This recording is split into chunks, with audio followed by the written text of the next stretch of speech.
Justice काजी फैज़ ईसा के case में supreme court का फैसला आ चुका है और उस पर तबसरे जारी हैं।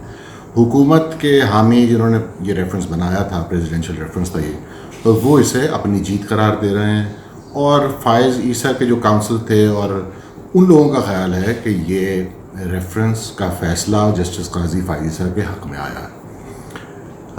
यानी इसे आप एक दिलचस्प फ़ैसला कह सकते हैं, क्योंकि हमारी रीसेंट हिस्ट्री में इस तरह के बहुत से दिलचस्प फ़ैसले आ चुके हैं जिनके बारे में ये समझने में बहुत ताख़ीर हो जाती है कि दरअसल ये इस पार्टी के हक़ में है या उस पार्टी के हक़ में है।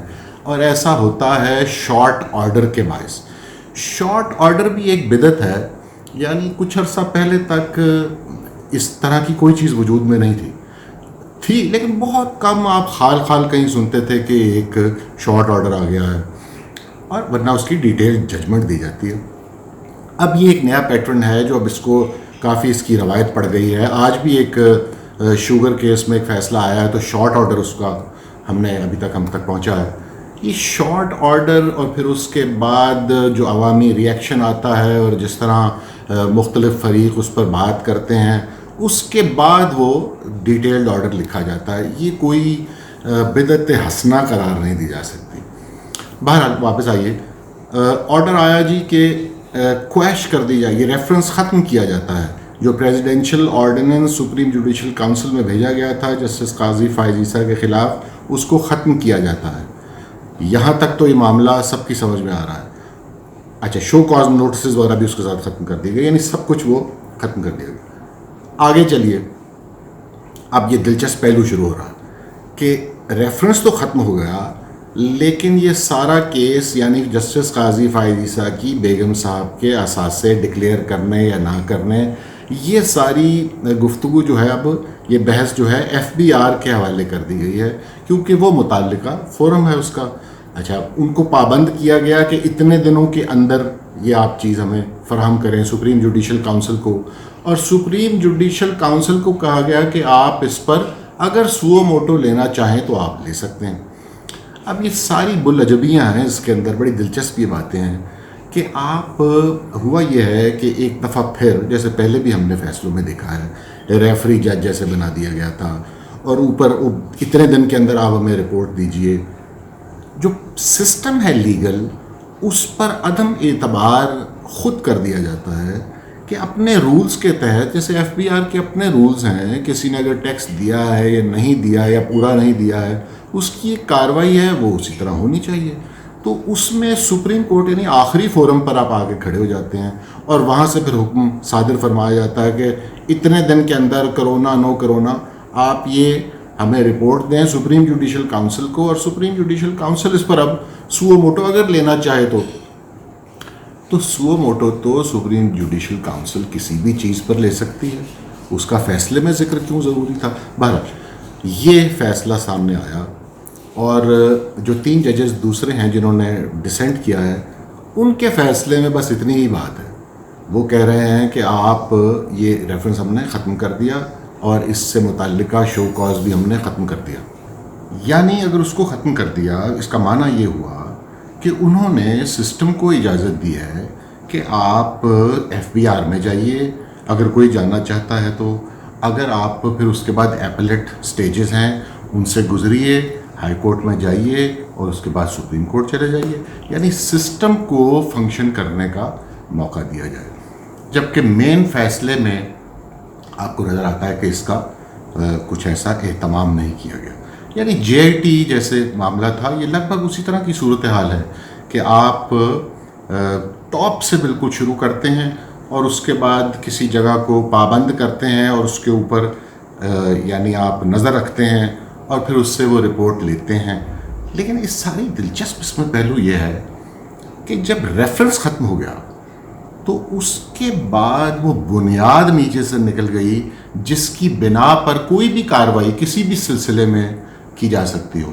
तो ये जब बुनियाद ही नहीं, बुनियाद की कोई बुनियाद, यही बाबा अलिफ का है इरशाद। यानी ये चीज़ बिल्कुल एक हवा में मुअल्लक बात नज़र आती है कि आप नीचे से आपने वो चीज़ निकाल ली है और उसके बाद फिर किस बुनियाद पर हम FBR को कह रहे हैं और FBR को सुप्रीम जुडिशल काउंसिल, तो وہ تو اختیارات ویسے ہی موجود ہیں اور ان کو ایکسرسائز کوئی بھی شہری کر سکتا ہے.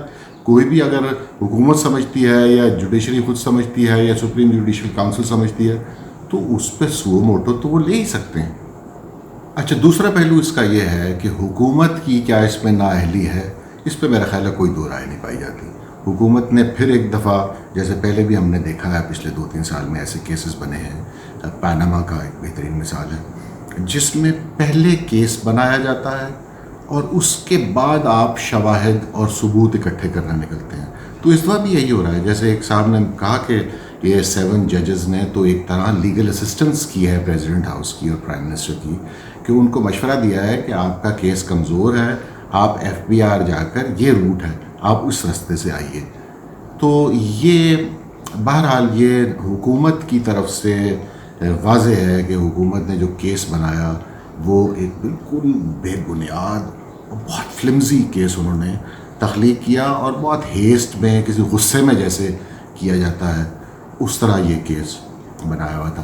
اب بات یہ ہے اگلی کہ FBR کو یہ معاملہ, ویسے فرض میں ایسے تبصرہ مختصر کروں گا کہ FBR ہو یا نیب ہو یا انکم یا FIA ہو, کوئی بھی جو ڈپارٹمنٹس ہے, دیکھیے ہمارے یہاں پر تو اداروں کا بڑا شدید بحران ہے اور ان کے وقار کا معاملہ اور ان کی ریپوٹیشن, ان کا امیج, یہ ہم نے 70 سال تو لگا دیے ہیں انہیں بگاڑتے ہوئے. اور بڑے بڑے ادارے, میں ٹاپ کے اداروں کی بات کر رہا ہوں, یعنی اعلیٰ ترین عدلیہ جو ہے اس کا اپنا بڑا چیکرڈ ہسٹری ہے پاکستان میں. تو کیا FBR جس کا سربراہ حکومت لگاتا ہے, جس کا حکومت کا ہی سارا وہ معاملہ حکومت کا ڈپارٹمنٹ ہے, اور جس طرح ہمارے یہاں پر نظام کی پامالی ہوتی ہے, تو کیا ہمیں یہ توقع رکھنی چاہیے کہ FBR جو ہے وہ بہت صاف ستھرے طریقے سے, شفاف طریقے سے اس کی تحقیقات کرے گا اور اپنی رپورٹ جمع کرائے گا؟